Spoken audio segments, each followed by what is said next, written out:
खबर शामिल करते हैं मुरीद केस से। हमारे नुमाइंदा राना वकास अली की मुरीद के सुबह सवेरे सरगोदा से आया सोनी का ताजिर नासिर नूर मार्केट में डाकुओं के हत्थे चढ़ गया। आया सामने किराने वाला भी बैठा खड़ोता वो भी देखता पिया और मैंने कहते फिर पिस्तौल कट्टी मार पे रखे मैं वो कुछ नहीं है कहता जी दुकान जो है मैं परस कट के देता कहता जी वो पैकेट कट मैनू कहता मैं भाई मेरे को नहीं है पैकेट नहीं है मैं तो पिस्तौल उत्ते कहता मैं गोली मार देगा तेनू और पापा भी कहता छड़ दो भाई वो करियाने वाला कहता छड़ दो भाई छड़ दो मैं रोना पाया मैं बचाओ मैंने बचाओ लेकिन मेरे हाथ में पैकेट आ गया मैं पैकेट ਤੁਸੀਂ ਲੈ ਕੇ ਕਿੱਥੋਂ ਆਏ ਹੋ?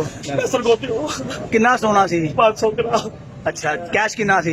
कैश कोई सी कापी ਤੁਸੀਂ ਕਹਿ ਰਹੇ 5 ਲੱਖ ਰੁਪਏ ਕੈਸ਼ ਹੈ। ਉਹ ਪੈਸੇ ਉਹਦੇ ਚ ਉਹ ਪੰਜ ਸੋਨਾ ਹੀ ਇੰਨਾ ਬਹੁਤ ਬਤਾਲਾ ਪਰ ਪੈਸੇ ਮੈਂ 500 ग्राम सोना में ते पैसे ਜਿਹੜੇ ਪਰਸੇ 4000